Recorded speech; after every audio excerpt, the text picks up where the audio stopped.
Hello everyone, मैं हूँ हीना और आप देख रहे हैं लीगल परसेप्शन। आज की वीडियो में हम जीएसटी पर चर्चा करने वाले हैं।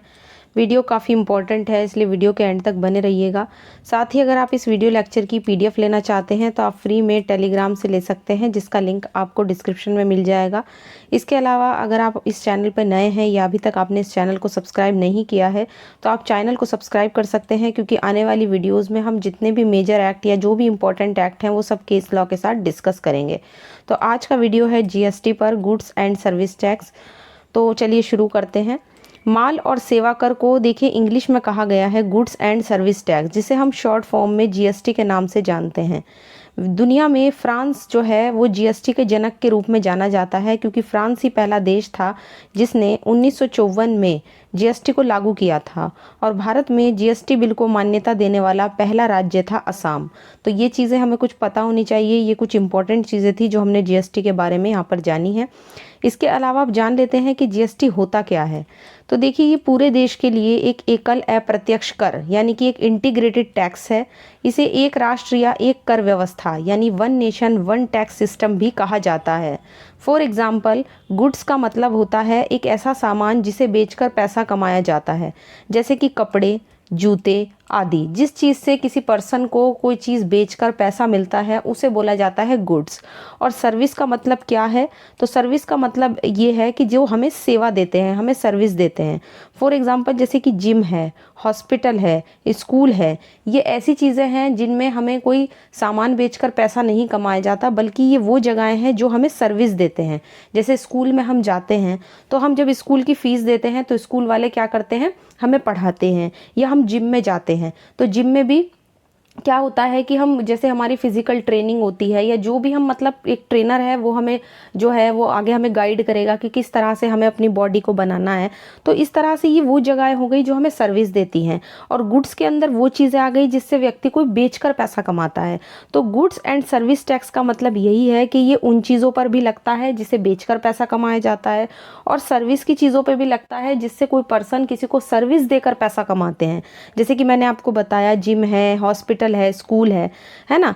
यहाँ पे क्या करते हैं लोग, जो सर्विस की चीज़ें होती हैं, व्यक्ति अपने नॉलेज के आधार पर हमें सर्विस देते हैं। जैसे डॉक्टर है फॉर एग्जांपल, तो डॉक्टर के पास जो नॉलेज है वो उसके नॉलेज के बेस पर आपको दवाइयाँ देते हैं, मेडिसिन देते हैं, आप उसके बदले में उसको पैसे देते हो। तो इस तरह से जीएसटी में माल और सेवा कर ये दोनों से संबंधित होता है। गुड्स पे भी लगाया जाता है और सर्विस पे भी लगाया जाता है। ठीक, तो ये चीज़ क्लियर हुई। अब इस व्यवस्था के अंतर्गत क्या होता है कि बिक्री के हर पॉइंट पर टैक्स लगाया जाता है, जिसमें सारी वस्तुओं और सेवाओं पर लगाए गए जो भी आपके अप्रत्यक्ष कर हैं, अब उनको बदल दिया गया था। ठीक, अब क्या हुआ कि जीएसटी कितने प्रकार का होता है ये भी हमें जानना बहुत ज़रूरी है। ये तो थी कुछ आम बातें जीएसटी के बारे में, लेकिन इसकी टाइप्स कितने तरह के हैं। तो देखिए, पहले क्या होता था, जीएसटी के टाइप्स के बारे में हम बाद में जानेंगे। पहले हम ये जान लेते हैं कि पहले जीएसटी से पहले कितने तरह के टैक्सेस लिए जाते थे। तो जीएसटी से पहले हमारे देश में 5 तरह के टैक्स जो है वो लिए जाते थे। एक में आपका custom duty, excise duty, service tax, sales tax और वैल्यू एडिड टैक्स। तो ये वो 5 तरह के टैक्स थे जो जीएसटी से पहले लिए जाते थे।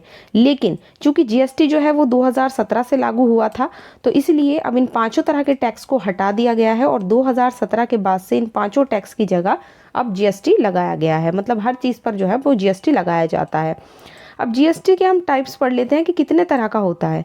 तो देखिए, जीएसटी जो है वो 4 तरह का होता है। सबसे पहला एकीकृत वस्तु या सेवा कर, जिसे हम कहते हैं IGST, integrated goods and service tax.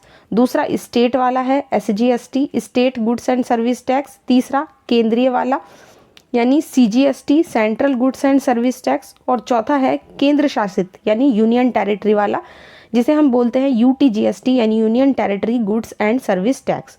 तो ये 4 तरह के होते हैं जीएसटी के टैक्सेस। अब हम एक एक करके इन चारों के बारे में थोड़ा एग्जाम्पल के साथ जानेंगे। सबसे पहले बात करते हैं सीजीएसटी यानी central goods and service tax की। तो इसका मतलब होता है केंद्रीय माल और सेवा कर, सीजीएसटी। एक राज्य के अंदर माल की आवाजाही पर यह लगाया जाता है। स्टेट के अंदर कोई माल है वो बेचा जा रहा है तो उस पर जो टैक्स लगता है उसको हम सीजीएसटी कहते हैं। अब हम इसे एक उदाहरण से, एक एग्जाम्पल से समझेंगे। देखिए, उदाहरण के लिए मान लीजिए कोई व्यक्ति है, वो पश्चिम बंगाल राज्य में रहता है और वहीं पर वो अपनी चीज़ का प्रोडक्शन करके कोई भी चीज़ बनाकर उसे उस स्टेट के अंदर ही बेच रहा है। मतलब वेस्ट बंगाल में बेच रहा है और वेस्ट बंगाल में ही वो रहता है। तो ऐसी दशा में क्या होगा, उस पर SGST और CGST दोनों लगाए जाएंगे। पहले वाला जो है वो पश्चिम बंगाल सरकार जो है राज्य है उसके पास चला जाएगा, और जो बाद वाला है वो केंद्र सरकार के पास चला जाएगा। ज़्यादातर मामलों में जो goods and service tax council जो बनाई गई है वो आदेशों के अनुसार ही, उसके अकॉर्डिंग ही टैक्स को स्टेट और सेंटर दोनों गवर्नमेंट के बीच में समान रूप से बांट दिया जाता है। तो ये तो बात थी हमारे CGST की। इसके बाद है SGST। SGST क्या होता है, ये राज्य सरकार द्वारा इकट्ठा किया जाता है, ये वो टैक्स होता है और इसे हम SGST के नाम से जानते हैं। इसे स्टेट क्या करता है, अपनी भौगोलिक सीमाओं के अंदर ही इसे लेन देन पर लागू करता है। SGST की विशेषताएं जो होती हैं वो हर राज्य के अनुसार अलग अलग होती हैं। क्यों? क्योंकि हर राज्य के अपने अलग अलग एक्ट, अपने अलग अलग कानून होते हैं। इसके बाद तीसरा आता है IGST, जो मैंने बताया था अभी, integrated goods and service tax. आमतौर पर ये अंतर्राज्यीय लेन देन के दौरान लागू होता है, यानी एक स्टेट से दूसरे स्टेट में जब माल जाता है तो उस पर लगाया जाता है, जिसका मतलब है दो अलग अलग राज्यों के बीच में लेन देन। ये दो स्टेट के बीच में कोई भी प्रोडक्ट हुआ, कोई भी सर्विस हुई या कोई इम्पोर्ट एक्सपोर्ट हुआ, ये उस पर लगाया जाता है। तो इंटीग्रेटेड वाला एक स्टेट से दूसरे स्टेट के बीच में माल जाने पर लगाया जाता है। फॉर एग्जाम्पल, अगर पश्चिम बंगाल राज्य का कोई भी निर्माता है, वो महाराष्ट्र के किसी ग्राहक को अगर कोई सामान बेचता है तो इस मामले में आपका IGST लगेगा, ठीक, उसके मूल्य पर लागू होगा उस चीज़ के, और इसे केंद्र सरकार जो है इकट्ठा करेगी, यानी इसको केंद्र सरकार के पास जाता है ये वाला। इसके बाद नेक्स्ट आता है UGST, यूनियन टेरिटरी यानी कि गुड्स एंड सर्विस टैक्स। तो UGST जो होता है, UTGST, सॉरी T है यहाँ पर, तो UTGST जो होता है इसका मतलब है केंद्र शासित वस्तु और सेवा कर। जो आपकी यूनियन टेरिटरी है उसमें वस्तुओं और सेवाओं के लेन देन पर लागू होता है। ये केवल यूनियन टेरिटरीज पर लागू होता है, जैसे कि आपका दिल्ली है, पुदुचेरी है, और जो अभी नया जम्मू कश्मीर राज्य है ना, मतलब जो अलग से यूनियन टेरिटरी भले ही कोई सी बनाई गई हो, लेकिन जितनी भी यूनियन टेरिटरी है समझ लीजिए ये यूनियन टेरिटरी से रिलेटेड होता है बस। और ये जो टैक्स है ये भी क्या होता है, आधा जाता है आपकी सेंट्रल गवर्नमेंट के पास। तो सेंट्रल गवर्नमेंट आप देख सकते हैं हर जगह से जो है वो टैक्स लेती है। इसके बाद हम देख लेते हैं GST का उद्देश्य क्या है। तो देखिए GST का मुख्य पर्पज़ ये होता है कि राज्यों के बीच वित्तीय बाधाओं को दूर करके एक समान बाजार को बांध कर रखना। मतलब स्टेट के बीच में जो भी फाइनेंशियल प्रॉब्लम्स होती हैं, जो भी बाधाएं होती हैं, उनको दूर करके एक समान बाजार को बांध कर रखना। और GST क्या करता है, टैक्स के भार को कम करता है, ठीक, टैक्स के भार को कम करता है। अब हम जान लेते हैं कि भारत में GST कब से लागू हुआ। तो संसद के द्वारा 29 मार्च 2017 को एक एक्ट पारित किया गया था, जिसके बाद से 1 जुलाई 2017 को ही भारत में GST जो है वो लागू किया गया। तो 1 जुलाई 2017 हमें ध्यान रखना है। इसके बाद अब हमें कॉन्स्टिट्यूशन में एक अमेंडमेंट भी करना पड़ा, जिसके बाद बहुत सारे कुछ आर्टिकल ऐड किए गए, कुछ में अमेंडमेंट किया गया और 1-2 आर्टिकल को रिपील भी किया गया। तो सबसे पहले बात कर लेते हैं 101वें संवैधानिक संशोधन अधिनियम की, जो 2016 में लाया गया था। इस संशोधन को राष्ट्रपति के द्वारा 8 सितंबर 2016 को स्वीकृति यानी कि परमिशन दी गई थी। और इस संशोधन का संबंध माल और सेवा कर यानी goods and service tax council से था, यानी कि एक परिषद बनाई गई थी उससे था। और इस संशोधन के द्वारा भारतीय संविधान में एक नया आर्टिकल ऐड किया गया था 279A, जिससे एक काउंसिल का प्रावधान किया गया, ठीक। तो ये आर्टिकल जो था वो इसी अमेंडमेंट से ऐड किया गया था। इसके लागू होने की डेट कब से थी, 12 सितंबर 2016। बाकी के जितने भी प्रोविजंस थे वो लागू हुए थे 16 सितंबर 2016 से। अब इस संशोधन से क्या क्या किया गया, देखिए, एक तो इससे जो नए आर्टिकल थे 246A एंड 269A, इन दोनों को तो ऐड किया ही गया था। इसके साथ ही 268A जो नया आर्टिकल जो मतलब पहले से ही था कॉन्स्टिट्यूशन में, उसको रिपील कर दिया गया था, निरस्त कर दिया गया।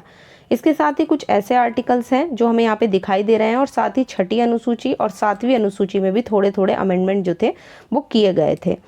इसके अलावा अब हम आते हैं आर्टिकल 246A, जो माल और सेवा कर के संबंध में विशेष उपबंधों का प्रावधान करता है। इस आर्टिकल के अनुसार संसद या राज्य के विधानमंडल को संघ तथा राज्य के द्वारा जो भी माल या सेवा कर यानी जो भी गुड्स या सर्विस टैक्स लगाया जाएगा, उसके संबंध में लॉ बनाने की पावर दी गई है। तो आर्टिकल 246 पार्लियामेंट को और जो स्टेट का लेजिस्लेचर है, जो राज्य विधानमंडल है, उन दोनों को पावर देता है कि अगर यूनियन कोई जीएसटी के बारे में जीएसटी लगाती है या स्टेट अगर जीएसटी लगाता है तो उसके बारे में लॉ कौन बनाएगा, या तो संसद बना सकती है, सेंटर वाला संसद बनाएगी और स्टेट के संबंध में राज्य विधानमंडल बनाएगा। इसके बाद अब बात कर लेते हैं उस काउंसिल की जो नया प्रावधान किया गया था। तो माल और सेवा कर परिषद यानी goods and service tax council केंद्र तथा राज्यों का ये एक संयुक्त मंच है। आर्टिकल 279A के तहत इसका प्रोविजन किया गया। अरुण जेटली जो थे वो इस परिषद के पहले अध्यक्ष थे, क्योंकि वित्त मंत्री इसका अध्यक्ष होता है, और वर्तमान में क्योंकि हमारी वित्त मंत्री कौन है, निर्मला सीतारमण, वही इसकी वर्तमान में अध्यक्ष हैं। तो इसकी चेयरपर्सन जो है वो वित्त मंत्री, फाइनेंस मिनिस्टर होता है। इसके अलावा बात कर लेते हैं इसके सदस्यों की। तो इसके जो सदस्य हैं माल और सेवा कर के, वो निम्नलिखित सदस्यों से ये मिलकर बनती है। अब देखिए जिसमें कौन कौन होगा। तो सबसे पहले इसमें एक अध्यक्ष होता है, जैसा कि मैंने बताया, वो संघ का वित्त मंत्री होता है यानी यूनियन का फाइनेंस मिनिस्टर। इसके बाद एक मेंबर होता है जो संघ का भार साधक वित्त मंत्री, राज्य मंत्री होता है यानी स्टेट का फाइनेंस मिनिस्टर। इसके बाद सदस्य हर राज्य सरकार द्वारा ही नाम निर्दिष्ट वित्त का भार साधक मंत्री, जो भी स्टेट गवर्नमेंट करती है नॉमिनेट। और एक होता है इसमें उपाध्यक्ष, जिसे माल और सेवा कर परिषद के सदस्य अपने में से ही उतनी अवधि के लिए चुनते हैं जितना वो ठीक समझे। इसके बाद अब ये माल और सेवा कर परिषद, ये जो काउंसिल है, ये कार्य क्या करती है। तो ये जो परिषद है माल और सेवा कर से संबंधित गुड्स एंड सर्विस टैक्स से रिलेटेड जो मुद्दे हैं उनमें स्टेट और सेंटर गवर्नमेंट को क्या करती है, सिफारिश करती है। तो एक तरीके से इसका कार्य यही है। और दूसरा इसकी गणपूर्ति की अगर हम बात करें, गणपूर्ति का मतलब ये होता है कि किसी भी चीज़ की कार्यवाही शुरू करने के लिए मिनिमम कितने मेंबर्स चाहिए। तो माल और सेवा कर परिषद की बैठकों की गणपूर्ति जो होती है वो उसमें जो जितने भी सदस्य होंगे परिषद में, उनके कुल सदस्यों के कम से कम आधे सदस्यों से मिलकर होती है। यानी कम से कम आधे सदस्य जो हैं, कुल सदस्यों में से आधे सदस्य मौजूद होने चाहिए किस कार्यवाही को संचालित करने के लिए, यानी कार्यवाही को करने के लिए। तो एक तरीके से इस वीडियो में हमने जीएसटी के बारे में जो भी इंपॉर्टेंट चीज़ें थी वो सभी जानी है। आशा करती हूँ आज का वीडियो आपको पसंद आया होगा। अगर आप इस वीडियो लेक्चर की पीडीएफ लेना चाहते हैं तो आप फ्री में टेलीग्राम से ले सकते हैं, जिसका लिंक आपको डिस्क्रिप्शन में मिल जाएगा। इसके अलावा अगर आपने अभी तक चैनल को सब्सक्राइब नहीं किया है तो आप चैनल को सब्सक्राइब कर सकते हैं, क्योंकि आने वाली वीडियोज़ में जितने भी मेजर एक्ट हैं वो सब हम केस लॉ के साथ डिस्कस करेंगे।